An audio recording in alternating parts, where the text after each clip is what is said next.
Right.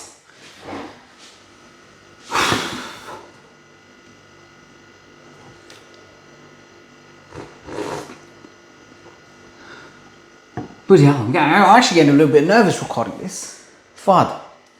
I think it's because it's like, I've got the mic on. I wanted to make it like, I want it to look good. I mean, it's slanted and I can see that it's slanted now, but I can't be bothered changing it. I think the bloody stand is broken.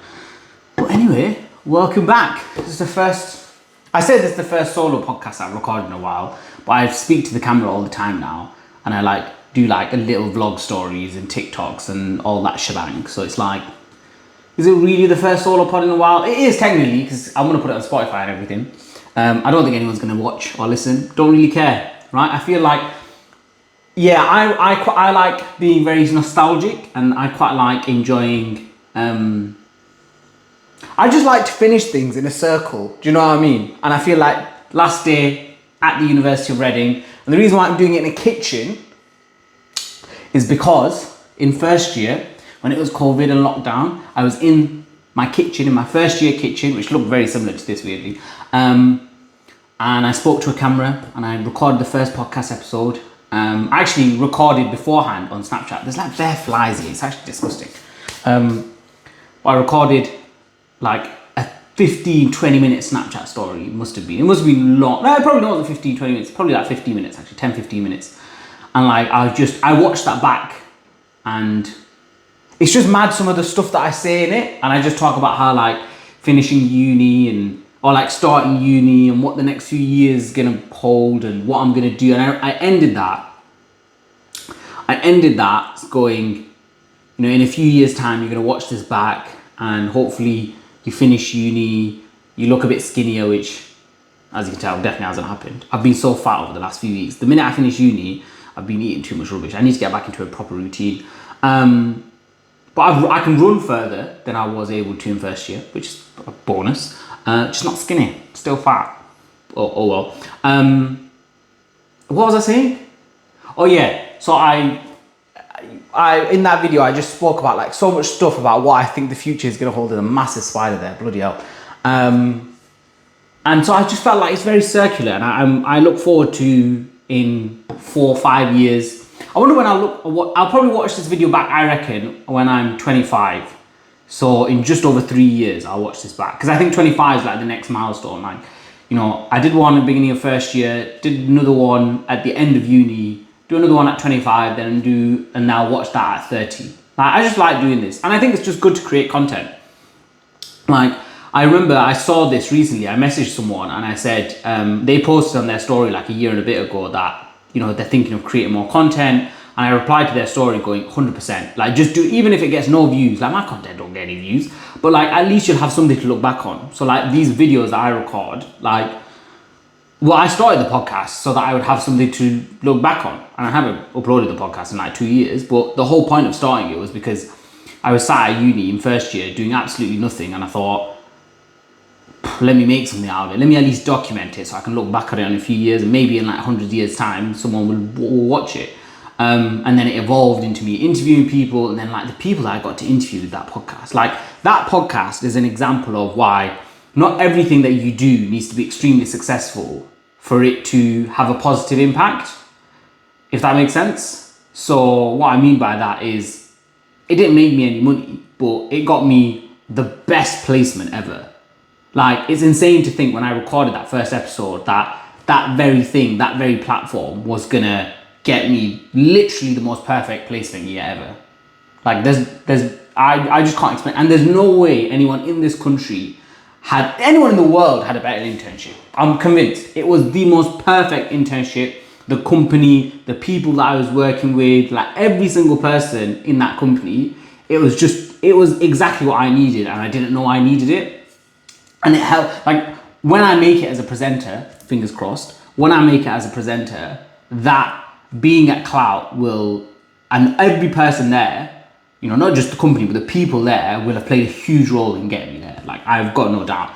But anyway, yeah, the podcast gave me that. The podcast gave me network opportunities. It made me realize I wanted to go into presenting and interviewing. It helped me get onto radio and have my own radio show. Again, when I did that first video, I didn't know anything about B Radio. I had no idea what B Radio was. I only found that out about 9 months later. And I started doing a Sunday night show, and now I do an evening show, Monday to Thursday. And I've been doing that for a year now, or over a year. Oh my God, I've been doing the evening show for over a year now. Jeez. And yeah, like I've interviewed Samir Nasri. I've spoken to Odell Beckham Jr. and asked him questions. And David Ajabo, I've asked him questions. Do you know how mad that is? Like, it's insane when I think about it. And like 4 years ago, I would have just never believed. And that's the thing. I feel like everyone sees like there's actually bare flies here. It's actually disgusting. It's because there's been food left over and like crumbs left over, and this kitchen hasn't been properly cleaned in like a week. And that's why there's just flies everywhere, and the windows have been left open. So it's actually disgusting. But like I said, I want to do it in the kitchen because this is where the first episode was recorded. What was I saying? Yeah, it's just an example of like, you should just start stuff. Like, just start a podcast, start a blog, start an Instagram account. Like, because 9 times out of 10, you only ever see like the major successful podcasts, or the major successful influencers, or the major successful Instagram accounts. And you think, oh, I'm never going to get there. But you don't need to get there. Like, I've not gotten there.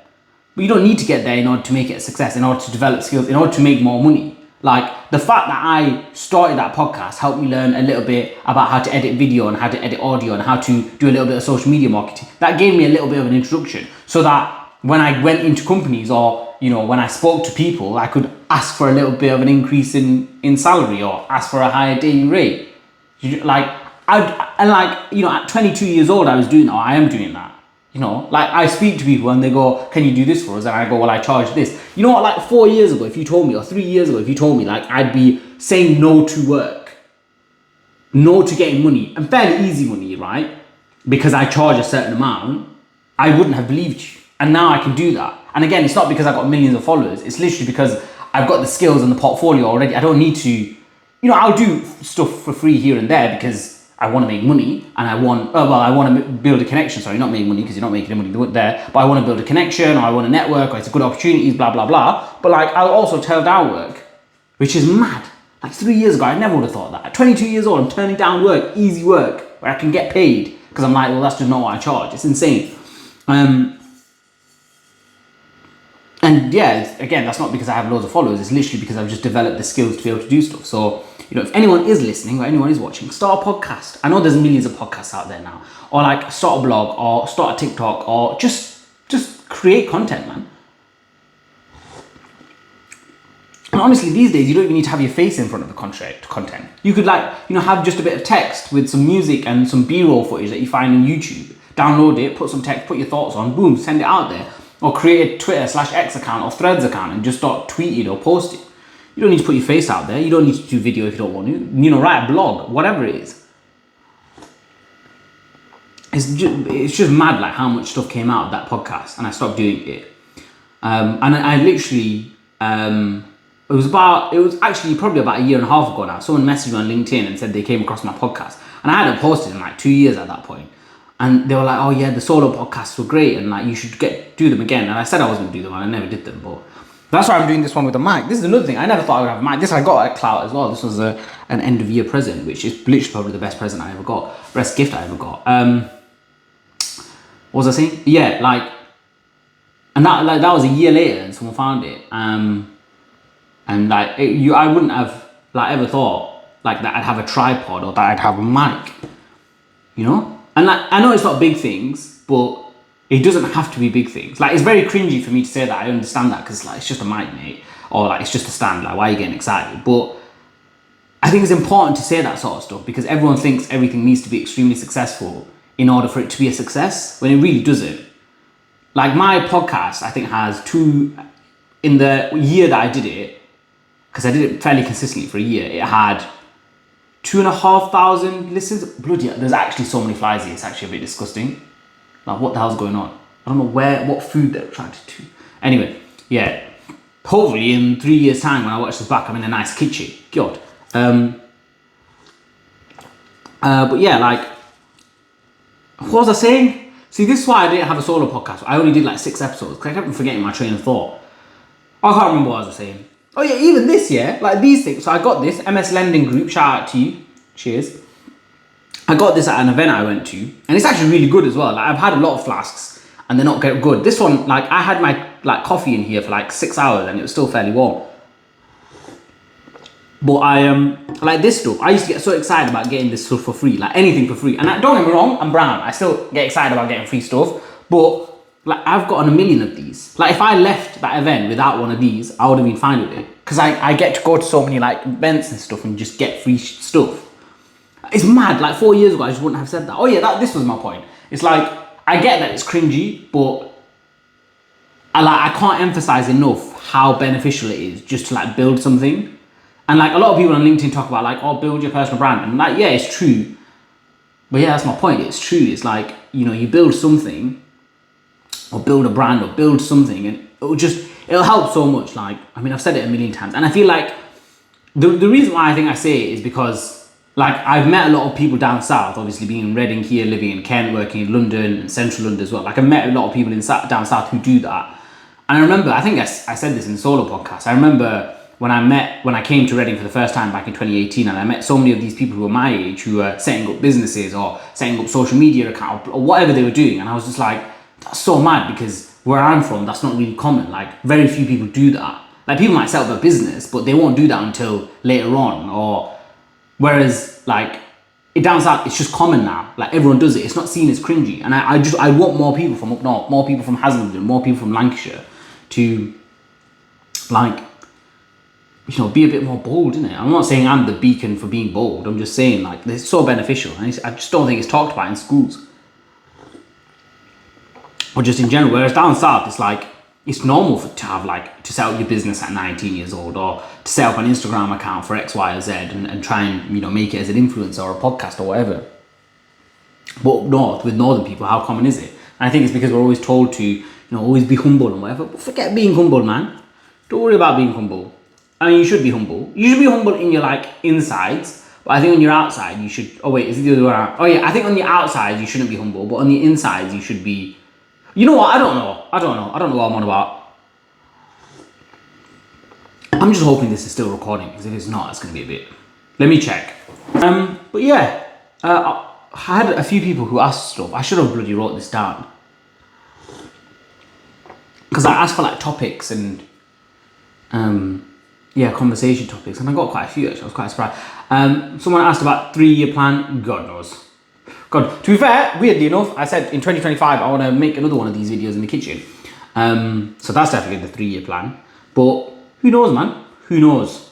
But I thought, well, I sort of know, because I know I want to become a presenter. It's like, I know where I want to see myself in 3 years. I don't really want to talk about it, because I feel like you should talk about your goals, but like, don't talk about too many of them. Just because I just think it's a bit weird. But yeah, I think I know where I want to be, or roughly in 3 years. But then, like, this last year, the last 3 years, the amount that's happened is insane. Like, it's crazy. I'm so grateful. The amount of stuff that's happened, the amount of stuff that I've done, like being on TV, being on radio, you know, international radio, American TV during the King's coronation and afterwards. For the Women's World Cup. And speaking of King's coronation, being on BBC, being on the BBC website, you know, having my face on a post on the BBC Instagram, getting 100,000 likes, someone bloody tweeting it and getting thousands of likes, like, it was insane. And then that was because I made a statement about donuts. The amount of people that bought me free donuts because I've spoken about it loads on bloody LinkedIn. And LinkedIn is another one. Like, you know what's insane, yeah?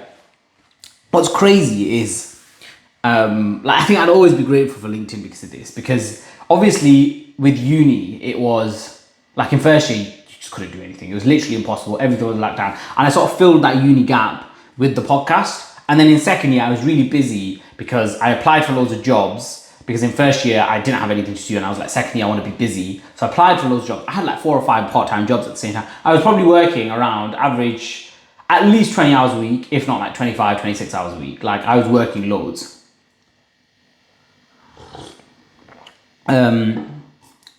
And what was I saying? I was working loads. And yeah, and then towards the end of it, maybe in like January, February time, I started posting on LinkedIn. And then I just started becoming friends with people on LinkedIn. And like LinkedIn helped so much in terms of giving me a uni experience. And like I was saying this the other day to someone, like the uni itself didn't give me the uni experience because of COVID, and then because of everything that happened afterwards. And in second year with one, like applying for placements left, right, and center, and then also being busy with work, like I never really got to have that uni experience. Then third year was my placement year, and then fourth year, like this year, I've just been working and just working basically. Bloody hell, there's actually way too many flies. I know I've said this about a million times now, but it's pissing me off. Why are there so many flies here? It's disgusting. Because of the summer. I hope people are happy about summer. It's freaking rank. I hate it so much. But yeah, like uni itself didn't give me that uni experience. It was the things uni provides, like being able to move out and move closer to London and being on my own, and like that thing essentially gave me my uni experience, which is insane to think, because I think if I didn't have social media, and if I didn't start the podcast, I don't know what sort of uni experience I would have had. Maybe I would have had like a normal uni experience like everyone else, but then if I had a normal uni experience like everyone else, would I be in the very lucky situation that I'm in right now? Probably not. Or maybe I would have, I don't know, because I would have still worked. But uni's a weird one, especially right now. Like I think I'm sure I said it actually 4 years ago, where like I feel like the university bubble is going to eventually pop. Like I think there's way too many people going to universities, and there aren't enough other options, because the majority of jobs, entry-level jobs for university graduates, don't actually need a degree.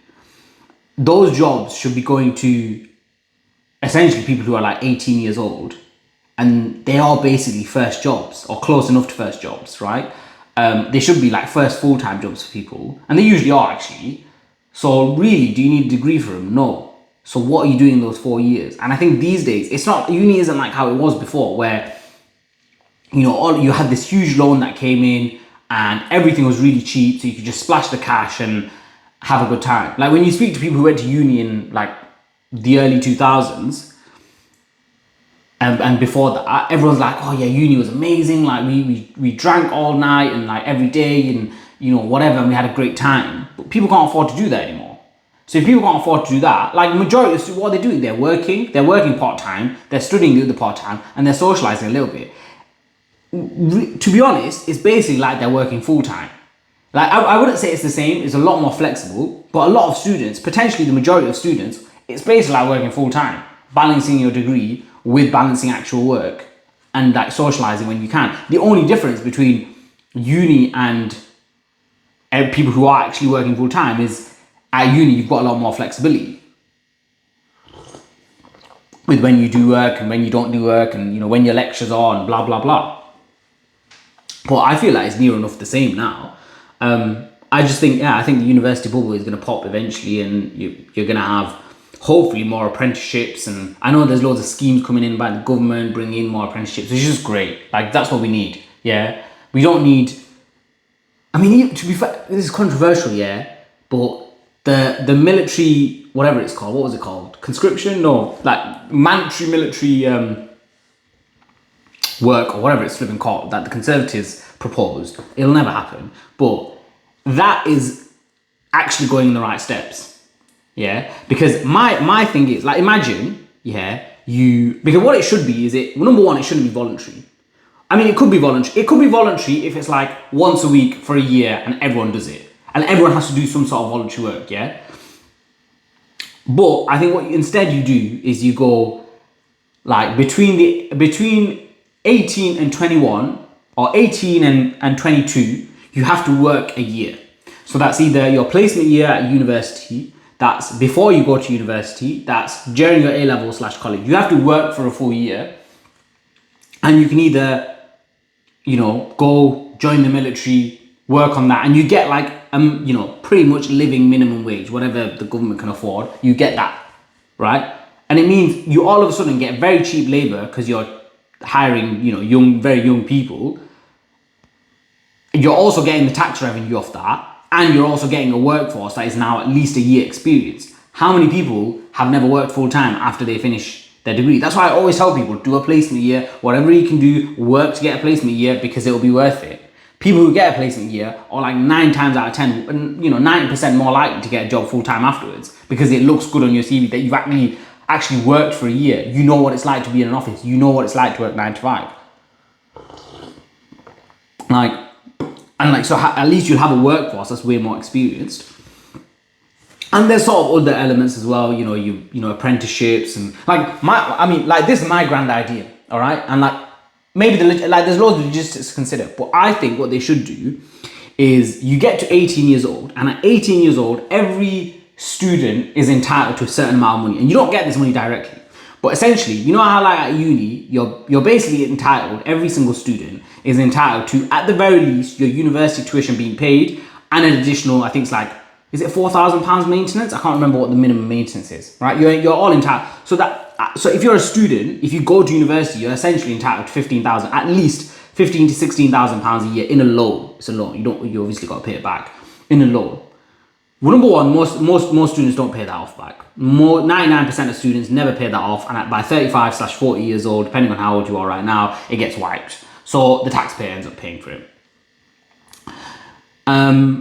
Number two, the vast majority of university students do their degree and they come out of it and they don't know what they want to do, or it was very irrelevant, or it wasn't very up to date to what they actually want to do, or they still struggle to get a job, right? So instead, what I think we do is at 18 years old, every single 18 years old is entitled to basically 3 things. You can either go ahead and work full time, you can do an apprenticeship, or you can do a degree. I say you're entitled to this. This is basically what happens. So if you go work full time, you go work full time. If you do an apprenticeship, the way it basically works is the government should subsidize your salary. So you can go to a business, maybe it's a trade business, maybe it's an office, maybe it's a small business, and that business will pay that 18-year-old £10,000 a year. The government will then subsidize the rest. Let's say it's 6,000 or 7,000, right? Let's say it's 8,000. Let's be nice, right? So now all of a sudden, this 18-year-old is earning £18,000, which I think is pretty fair. Is earning £18,000 a year. It's only costing the government £8,000 a year, and it's costing the business £10,000 a year. The business is getting someone full time for 10 grand a year.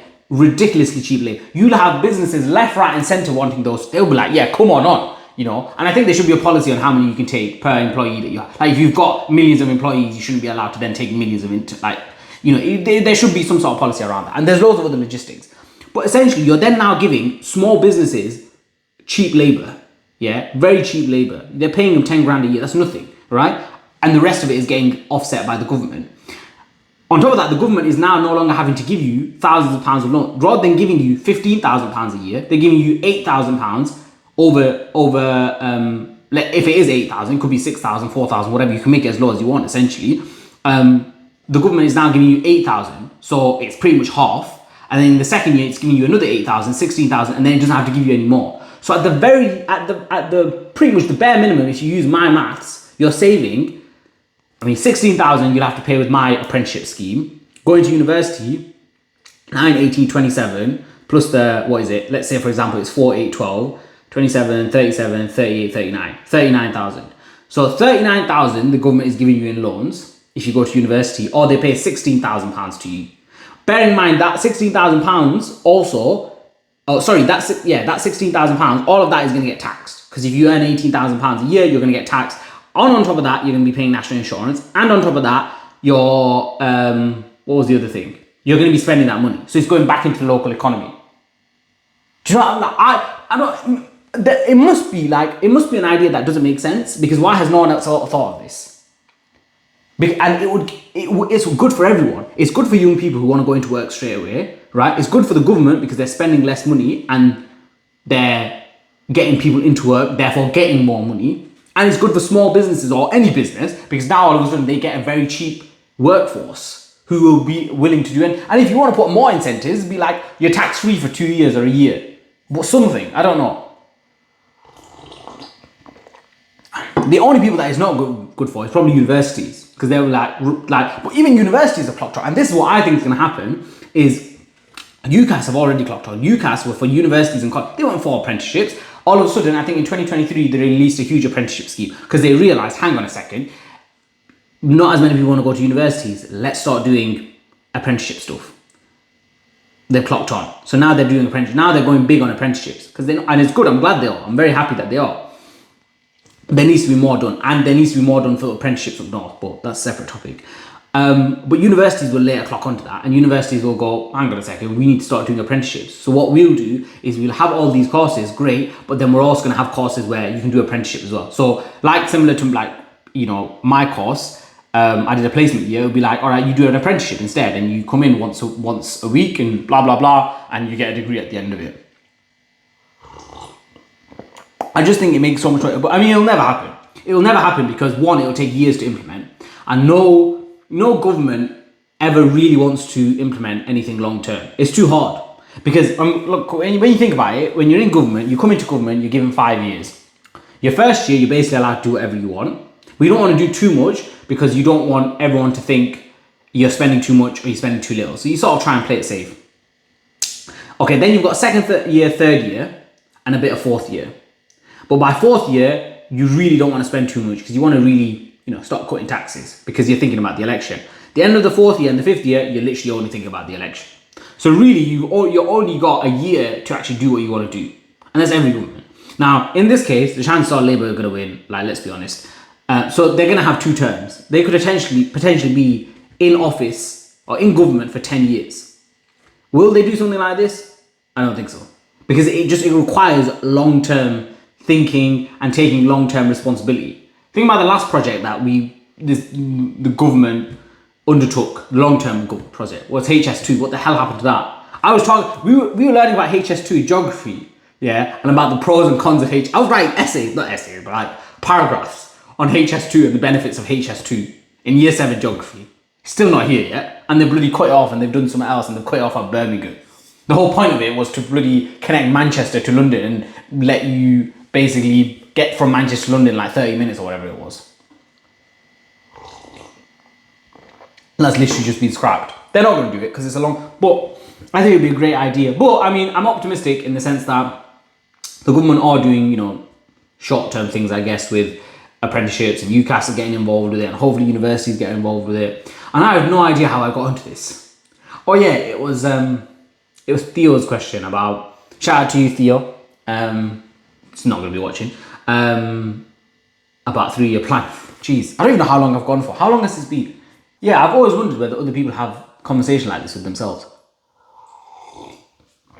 Like, you know, wireless earphones were the best invention ever. Because now what I do is I just put wireless earphones in, and I won't even be listening to it. I won't be listening to music. I won't be listening to a podcast. But I'll be talking literally out loud. Because I don't mind talking in my head, but sometimes I just want to talk out loud. And I'll be walking, and you could just see me across the street walking, and I'll be moving my hands as if I'm on like some meeting. But I'm not. I'm just talking to myself about whatever I want, because people just think I'm on the phone. And it's great. I used to do that before without wireless headphones, but I would stop talking if I was walking past someone, if someone nearby. No, I'll just carry on. I don't care. It looks like I'm on the phone. Oh, I need to choke on that. But yeah, I do it all the time. So like, I basically have these sort of conversations with myself. That's how I came up with the apprenticeship idea. You're welcome. So if that ever gets done, I'm taking credit. Yeah, if the Conservatives, if Labour, if the Green, Lib Dems, Reform, whoever you are, if you ever flip and steal the idea, I'm copywriting it. Or actually, yeah, I won't sue you, but like, you know, I want something. But yeah, what else did I get asked? I got asked, I can't remember. Let me check my phone. So, Ollie asked about how the podcast directly or indirectly helped. I think I've already spoken about that. Like, I can't, even if it was just the placement that I got alone, if that was the only thing that came out of that podcast, it was worth it, 100%. I would spend hours, in first year especially, I would spend 8 hours sometimes just sitting, writing emails to people, asking them to come on the podcast, or like messaging them or whatever. But like the networking that I got through that, and there was a guest, it was the episode about public speaking. Sorry. I just burped again, sorry. I'm not going to edit that out because I can't bother editing this. Have I hit record? Right, let me check. Flip's sake. Yeah, I have. Okay. Yeah, so there was a guy called Johnny Ball, I think it was, and he was a public speaking expert. I hope he's doing well. And I remember in the podcast, he was like maybe the 7th guest I got on, and he said this podcast is going to give you better networking opportunities than university would. And I always remember that, always. And he was completely right. He was 1,000,000% right, because it did. And the skills that it gave me, and networking skills, like genuinely, it's going to sound very arrogant, but I am one of the best networkers that I know. Like my networking ability is just insane. The tips that I have, the networking tips that I just, and this is the thing, these are just things that I do on a regular basis, but people don't do them. And so they think it's like this amazing networking advice. It is and it isn't. For me, it's just normal. But for them, it's like, it's different. So like I give it to them, like, oh, that's such a good idea. But like one of them is always, and this is a bit of a sly one, because I don't drink alcohol, it's perfect. So when you go to a networking event, I'll get water in a glass, and I'll always make sure there's only a little bit, right? Like I don't want too much, I don't want a full glass. And if I ever want to get out of that conversation, usually now, I would do this more when I was maybe a little younger, but now I just go, all right, mate, it was great teaching to you. It was really nice speaking to you, let's connect and then go. But if you're someone that doesn't want to do that, what you can do, and by the way, you should do it like that, because then you can actually get their contact. But if you don't want to do that, you have a little bit of water in your glass, you finish the water, and you go, oh, all right, I'm just going to fill up my glass, and then you just go. Boom. It's best. And I commented that on because someone did a video of being like, oh, the video was something about like how you can get out of conversations whilst networking or something like that. And the video didn't really answer it. I put that as a tip, and it got like 500, 600 likes. Like it's really did so well. Because it's brilliant. It's a brilliant tip. But little things like that. And you know, that was through the podcast and just speaking to people and meeting people. And like, again, like I said, I know it sounds arrogant, but I genuinely do think I'm one of the, and I think part of it is because I'm just myself. Like what you see is what you get. I'm very loud. I'm very talkative. I'm very out there. The chances are I'll give you a compliment. Like if you look cool, I'll give you a compliment. Like at a networking event, in general, to be fair, like I think the world would be a better place if we complimented people more, but especially at a networking event, like I would tell you if you look sick. But actually, to be fair, not even especially at a network, just in general. Like I would just go up to someone and be like, oh, you know what, you had really cool hair. Like that's why I wanted to come to talk to you. Oh, I love your trousers, they look pretty sick. Or your dress is really pretty, or whatever. I'll say whatever. If I think it, it'll just come out of my head, and it's authentic, and so people like it, I guess. And I think that can be sometimes missing in networking conferences and events, and just events in general. People aren't themselves, and they're this professional version of themselves, and everyone can see through it. And so if you can be a little bit different and you're yourself, people really like it, and they'll be attracted to it. But yeah, I think I've spoken about the podcast and how it helped. But Sophie Piatto, again, you're probably not listening either, but Sophie asked, and I actually met Sophie I don't even think I met her, but she was on the Pathways to Property scheme with me when I first came to Reading back in 2019, which is insane. And like, we never actually met at uni, which is quite sad. I wish we did, because it would have been quite cool. But she asked about the feelings of change and anxiety and being excited about the future and how I'm feeling about that. You know what? It's weird. I think that the thing that I'm anxious about is rent. And I don't think it gets talked about enough. I don't think it gets talked about at all, actually, is how ridiculously expensive it is to live, especially in and around London. Yeah, like last year, bear in mind, I was on an intern salary. Like it wasn't the worst, but it wasn't the best. But I was on an intern salary, and like I was commuting every day 1.5 hours. 1.5 hours there, 1.5 hours back to go into central London. Now, to be fair, with the company that I was I was at Clout. There's a 2-day working policy. So I didn't actually have to go into the office every day. I chose to go into the office every day because I wanted to make the most out of the internship, and I enjoyed being in the office, but I didn't have to. So I was quite lucky. Whereas this new job, I'm working in a TV studio, I'm working as an assistant producer and presenter. You can't really work from home, especially if you're presenting. It's not really a work from home role. So I have to be fairly close. And And especially with train strikes and tube strikes and whatever, like if I'm far away, it's just going to be a headache. And on top of that, it's a 9 to 6, not a 9 to 5. And again, because I'm working in TV, you know, you might be doing a 9 to 9 1 or 2 days a week because you're needed to do it. Like, that's just the way it is. So I had to find somewhere relatively close to the office.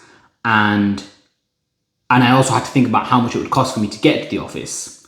And like when you add up all those numbers, you are paying a stupid amount of rent, bills, commuting costs. And I don't think it gets talked enough, right? Especially if you are living out, especially straight after university. If you're, and I know this is a privileged position, right? I'm in a very privileged position in the sense that I've got a job, I've got a role in something that I want to do straight after university, and I've not had to go back home. 100% know. 100% know how privileged it is, right? But, and everyone's got their privilege. I want to acknowledge that, especially me.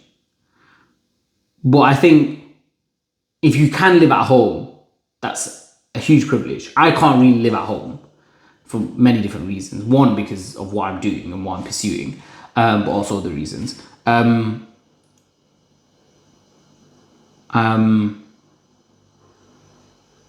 yeah, well, what was I saying? Yeah, so if you can live at home, you know, you're not paying rent, and that's a big saver, man. I can't, like, the amount of, it actually kills me inside when I think about how much money I would save if I was living at home. Like, it's insane. And I don't think it's talked about enough. And you know how you see these articles of people talking about, like, Gen Z or whatever we're called, they're not moving out anymore, they're not having kids, they're not doing X, Y, and Z. And it's like, we can't afford to. And then you'll have, you know, people here and there and be like, well, how can you afford a phone? Or how can you afford Netflix? Or how can you afford avocado on toast? Well, we want some joy in our life. And if, in our head, if we cannot see a future where we have bought our own house, or we have X, Y, and Z, well, you might as well spend that money.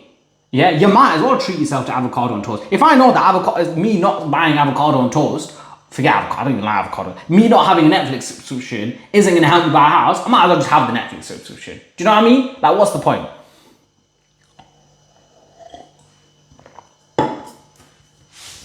But yeah, you have all these people who say X, Y, and Z about Gen Z, and it's just like, we can't afford it. It's just not affordable. And like, it's insane when I think about how much I'll be paying in rent over the next, I mean, who knows? Don't get me wrong, it's a motivator as well. It motivates me to earn more money. It motivates me to work more and do more freelance stuff. And again, I'm in a very blessed position to have freelance stuff on the side that, you know, brings in a nice amount of money. I'm very blessed with who I work with as well. But mate, it's expensive. And I get, like, I haven't started yet, but I get why there's a lot of people who are very anxious, and especially at this stage of life where they're not earning that much money, they've got huge aspirations, and then on top of that, they don't really know what they want to do, and then on top of that, they don't love their work. And again, I'm in a privileged position, and I can say I've been anxious here and there, not consistently, but I have been. But I have a few of those things. You know, I know what I want to do. You know, I know I'm going to enjoy the role or the company that I'll be working for full time, because I've worked with them freelancing for a while, and I've also worked a 9 to, that's another thing, and you go back to making sure that you have a placement year or having work experience. Like, because I've worked 9 to 5 before and I've worked full time before, it's going to be normal for me. But if you haven't, like, it's a big change. Like, if I didn't like my placement year, and then at least I could have said, oh, it's only a year, then I go back to uni, and that would have pushed me through that year. Would have gone back to uni, then started a job, and now I'm experienced. I've done a year of working. If you haven't got that year of working, you finish your degree, you now enter this new stage of life, and now you've got experience this new thing of working full time for the first time. You know, it's huge pressure, right? It's huge anxiety. I completely get it. And so that's why I can't emphasize enough how important placement year is. But yeah, I am anxious in a way, mainly about rent, but I'm excited, man.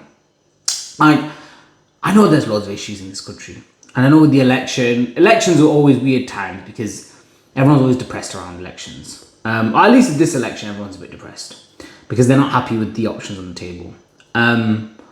And there's more and more fear mongering going on. And listen, I'm not saying that there isn't problems in the world. There are huge problems in the world, but those problems can often times be shoved in your face so much, and as they should. There are a lot of problems in the world that we should know what's happening, but we consume so much of it now that it just makes you feel like the world's just this hopeless, awful place. For a lot of people out there, it is.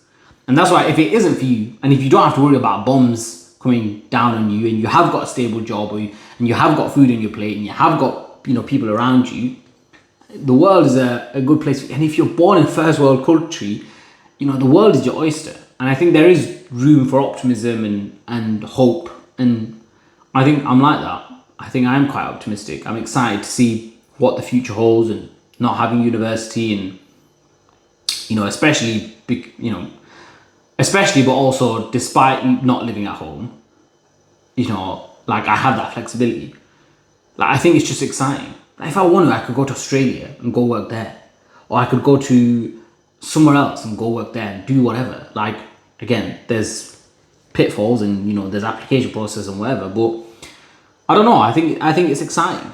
So yes, there's a little bit of anxiety with rent and whatever, and not being able to save as much and blah blah blah. But I'm also like, what can you do? Like, what's the point of worrying? Like life will happen regardless. So you just gotta embrace it, enjoy it, mate. Have a good time. Here for a good time, not a long time, all that jazz. I'm trying to think what else was said. Yeah. I was thinking about like my uni, just these last 4 years, and like how quick they've gone. And for a lot of people, this year in particular has gone so quick. Like I've asked a lot of people in this academic year has gone quick, and even this calendar year. Like we're in June, we're at the end of June. It's gonna be July, 2024. It's gonna be 2025. Like I still remember being in sixth form, and everyone be like, "Oh, it's gonna be a new decade in a few days." And oh my god! And in that first, oh my days, that just came back. So in that first podcast episode that I did, I even said this about remembering those conversations in history of someone going, "It's gonna be a new decade," and then Mr. Cook going, who's the history teacher, going, "No, it's not, because it's the new decade is in 2021, not 2020." Blah blah blah. And like, yeah, I still remember that. And what was I saying? What was I saying? Oh yeah, like the new decade. When is we're gonna be close to the next decade, mate. In 2026. You know what I mean? Like I just think life has just gone by so quick. It's crazy. And these last 4 years have gone so quick, and I don't know. The next 4 years are gonna be exciting. And so yeah, no, I'm just excited, man. I'm excited to see where I end up, what I do. Like it's so weird because not even 2 years ago, like a year ago, my entire vision was presenting, right? It was like, I want to present on TV. And now I've presented on TV, obviously not full time, but I've done it a few times, and I've done live presenting as well. Like, I can already see myself thinking about other stuff, and like other stuff that I want to pursue. Like, and it's really weird because since 2020, in December 2020 or January 2021, I've just been like, yeah, tunnel vision, presenting. And now I'm like, oh, like presenting is still, there, but I'm thinking, oh, what's this? Let me go try that out. So I'm excited to see, in 3 years' time when I watch this back, what I'm doing, who I'm doing it with. That sounds very dodgy. Flipping hell. That sounds very dodgy. But like, what I'm doing, who I know, and the friends you make along the way. But it's true, I'm excited to see who I meet. Like, I feel like that's the one thing I didn't really get out of uni, was I didn't really get, how like everyone says, you meet your friends for life. Like, I didn't really meet that many people. I think I became more friends. I think I have more friends, and I can name more friends that I met through uni who are staff than students, which is such a terrible thing to say. But it's true. Like, I think because I had so many jobs, especially in second year, and because especially in third year, I spoke a lot on LinkedIn. I started connecting with people who are at the uni, and I think some of them, I became friends with and worked with them, and like, it's mad to think that, I think I have more friends who are staff at the uni than students. But it is what it is. Like, I didn't get that part of the uni experience, but like through working at Clout, like, you know, I'm sure, like, look, you know, it's life. You work with people and you never speak to them again, or you never see them again. I'm sure for some people at Cloud that would be like that, and people at university here, and people at Islam Channel where I'm working, like, that's gonna happen. But like, I already know, like, the people that I've met through work and the people at Clout and other people, like, there's gonna be a handful from each of those companies and whatever that I'm friends with for ages. And I just love that idea. Like, I think that's just sick. You know, in like 10 years time, being able to go, I remember when we met 10 years ago. Do you know how sick that's going to be? Like right now, when you're, you know, 22, you can't really do that with anyone. Or even when you're like 26, it's not really exciting because you're going to be like, oh, we met in school most of the time. But like, as we get older, like, you're going to meet those people who are going to be your, remember when we met 10 years ago in the future. And I think that's just so exciting. Like, I just can't wait to meet people. I think that just gives me the energy. Like, I got asked, like, Tarek, you don't drink, you don't smoke. So, like, what, like, I think it was something like, what just doesn't make you want to get up on a Monday morning or something like that? Because I don't drink or smoke. And I said, there's nothing, man. The only thing that makes me not want to get up on a Monday morning is my lack of sleep, right? And that's, I hope, this is for 2025. I hope by 2025, Tarek, yeah, you're fat boy. I hope you're skinny. And number two, you're flipping better sorted your sleep pattern out, because it's a bloody joke right now. And it has been for too long. You're dying. You're going to get dementia, mate. So sort your sleep pattern out. But yeah, I feel like that, apart from, where was I saying? Oh yeah, so what I was saying was, like, yeah, I got asked that question and I said, apart from that, I think I get excited about just like speaking to people. Like, and I speak to everyone as if they're like my best friends. Like, I don't have best friends. And I don't think I really, bloody hell, these flies. And I don't think I have close friends either. Which, to be fair, is another thing in 2025. By 2025, I hope I do have people that I can call close friends and they call me close friends. Because right now, I feel like everyone's my close friend. And that's not really how it works. You know, you should have close friends. You should have, maybe not best friends, but you should have close friends. Or maybe I do have close friends and I just don't know. But like, for me, like, I just speak to everyone. Like, I once have spoken to someone in like a year, and then I'll see a meme and I'll just send it to them. And apparently that's just not a normal thing. Like, you don't do that. Like, it's weird, it's awkward. But I'm like, I don't care. Like, it will just remind me of them. I'll be like, eh. And there was one person, I mean, I haven't spoken to her in like maybe actually longer than that. Probably about 9 months now. I haven't spoken to her, and she said that she, one of the first things I ever learned about her was she loved dad jokes. So I saw a dad joke on Instagram and I sent it to her.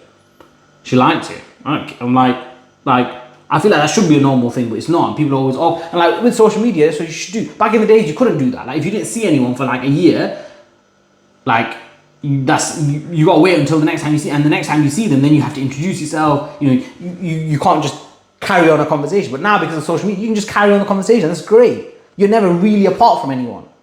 Same with like people in school. Like, you know, I'll still say, if I see someone's story and I think they look sick, or if it's their birthday, or maybe they've bought a house, or maybe they've got a kid, which is mad. There are people from school that, you know, in my year, that have kids and have bought a house, which is, made fair play to all of you who've done that, and whatever you've done.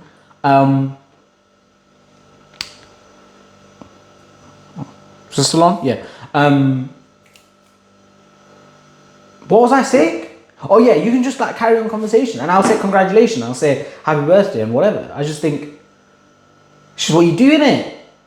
Yeah, like, at least that's what I think people should do. I don't get why people get awkward about things like that. I just, yeah. And I'm just excited, you know, over the next few years. Like, I just think how much has happened in the last I think this is what I think. I think how quick the last year has gone, because I remember dreading coming back to uni. Because I was like, I've worked for a year, I worked over a year, I can't bother coming back. How am I going to do essays? How am I going to do a dissertation? I got first class, by the way, which is mental. How am I going to do like this final year, blah, blah, blah. And this year has gone like that. Like, I remember a year ago, 11 months ago, I finished Clout. I finished end of July, it's end of June right now. I finished Clout, and I remember just thinking, man, I'm going to have to go back to uni in September, I don't know how I'm going to do it, blah, blah, blah. But this year has gone by so quick. And then I think what happened in that year when I was working for a year, and this year as well, the last 2 years, how much has happened in such a short amount of time. Like, that space from beginning of my placement with Clout at September 2022 to now June 2024, that period of time is going to be the same period of time as when I watch this back. In 2025. I'll probably watch it September 25, so it'll be a little bit longer. So if as much stuff in that period can happen in the next period, mate, I'll be the king of the world, basically. That's how much happened in 2 years. So I'm just excited. And maybe it won't. Maybe I won't, that much stuff won't happen. Right? But like, I'm just excited to see what happens. What's the next step? And I think, like, again, I'm saying this from a place of privilege. I know there are a lot of people who are in my year or who are my age who, you know, either don't enjoy what they do and they've not found that role yet or whatever it is. And I'm just like, you've just got to be optimistic about what's next. Because there's this perceived idea, and again, it's because of social media, that by 25, you need to have everything sorted out. And it's because when you were younger, you are like, oh, by 22, I'm going to get married. 24, I'm going to have my kid. 25, I'll buy my Range Rover. 26, I'll get my house. Like, and by 30, I'll be retired. Like, that's how we thought in our head, yeah. And it's just like, life's not like that. You're going to get to like 60 years old and you're going to change jobs or you're going to, you know, buy a new house or whatever it is. But because we see these celebrities who are like ridiculously young, being ridiculously rich, and this is another thing, we think that they're extremely happy because of the things that they have. Like, we think our lives need to be like that, and it's just not the case. And I think it was Jimmy Carr, I was watching a video or a podcast that he said something like, things themselves, you can have as many things as you want, those things aren't going to make you happy. And he gave the example of imagine a trust fund like millionaire or whatever. And he said, show me a trust fund millionaire and I'll show you someone who is extremely tortured, or something along the lines of that. That trust fund millionaire can have whatever they want and they're not happy. Some of them are, but a lot of them aren't. I can't say a lot of them aren't, but there are, some of them are, some of them aren't, whatever. But there are definitely some that aren't.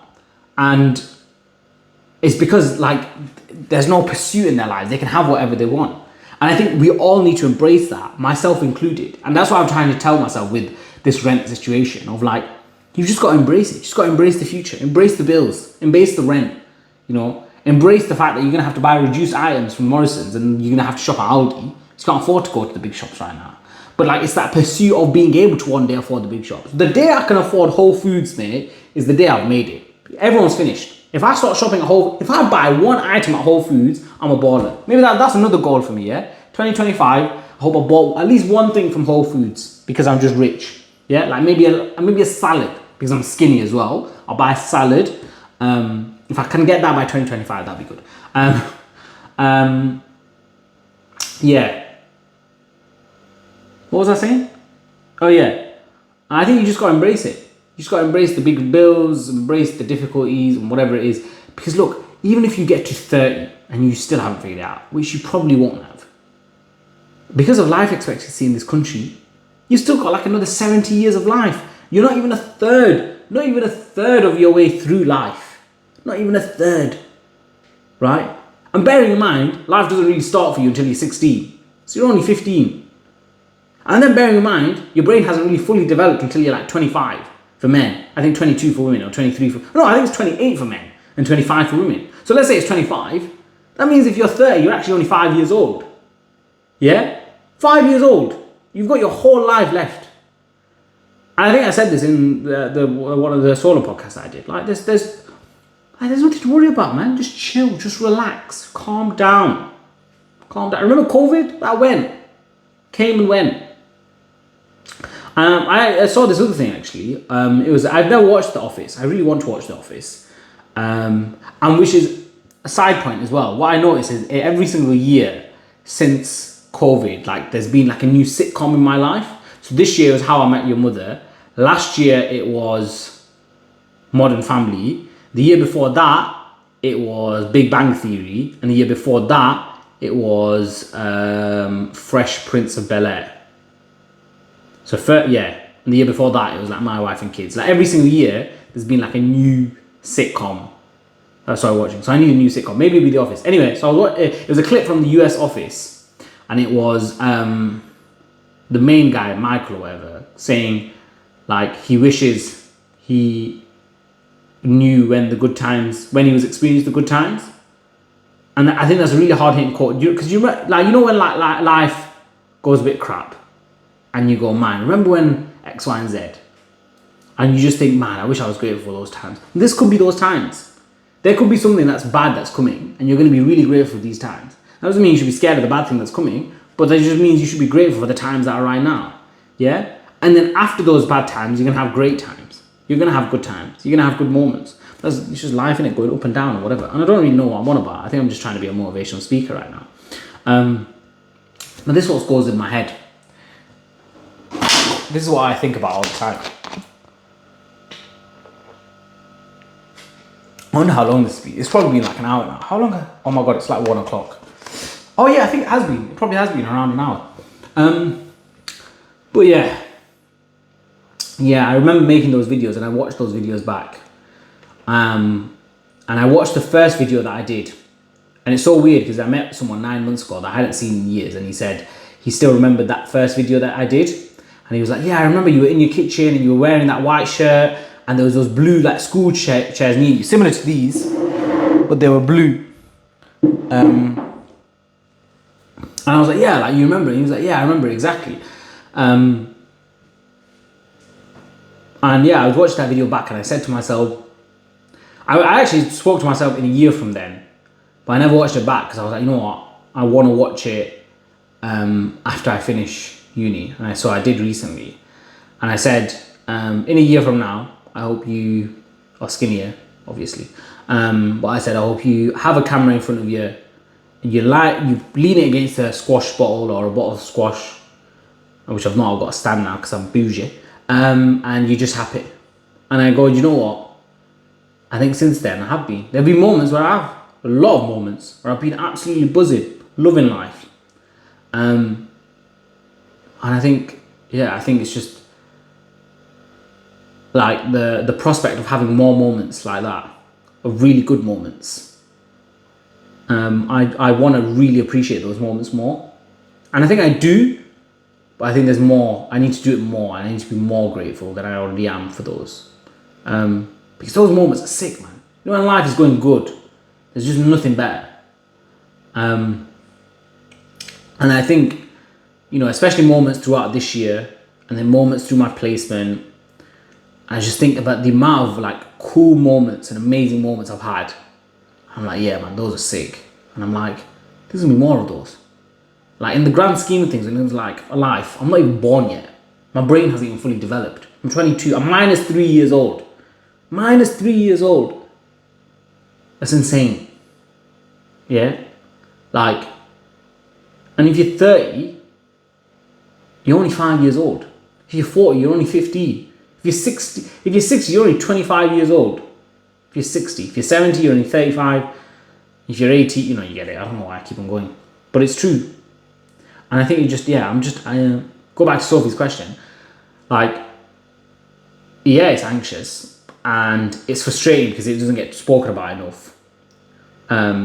Because I think a lot of time, what gets spoken about when it comes to students is either criticism because they're entitled, which we are, or they're lazy, which I don't think we are,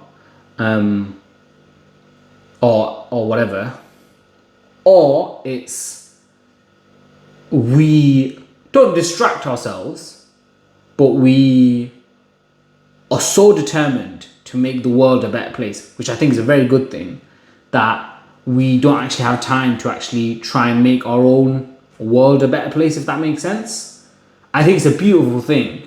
And I think it's something that doesn't really get spoken about a lot, because I think as the generations go down, I think we do become more and more selfless. And we care more about the environment, about people from all over the world, about people from different backgrounds, etc. And I think that's a normal thing. I think our kids will care more about other people than we ever did. I think it's just normal, because they'll be exposed to more things, and that's why we do, because we're more exposed to more things at a younger age. Like, we have this desire to change the world, and it can be a good thing, can also be a bad thing sometimes. But we have this desire to want to change the world and do as much as we can and have an impact and leave a legacy, that we don't actually focus on ourselves a little bit. We feel guilty if we're selfish, and we feel guilty if we feel bad or sad. Which, don't get me wrong, you should be grateful for what you do have, and you should understand that, you know, regardless of what position you're in, there's someone who's worse. But I think it's okay to be like, nah, do you know what? I feel a bit crap right now, and like, I just don't want to do anything. I just want to rot away. I did that. I've done that. Where I've just gone, you know what? I'm just gonna have a day where I just lie in bed all day and watch YouTube. Yeah, I mean, you're young. You can do that. Even when you're older, you can do that. You just gotta manage it a little bit more. That was the whole point of me saying that. Oh yeah, about like being anxious. Yeah, it's like not spoken about enough, and we are so focused in making the world a better place, we don't have time to focus on it. And maybe that's something that needs to change. Yeah. Other than that, there's not really much else I want to say, to be honest. I'm excited to watch this back. September 2025. Mate, what's the world going to look like in September 2025? It's exciting. I think. What are you going to look like, Tariq? You better flipping be skinny, mate. If you're still fat, you're a flipping idiot. Yeah, you need to be in better eating habits, better sleeping habits, buy something from Whole Foods. Those are your 3 goals before 2025. Or before September 2025. And yeah, I wish I made more notes as to what I wanted to talk about, but I didn't. It is what it is.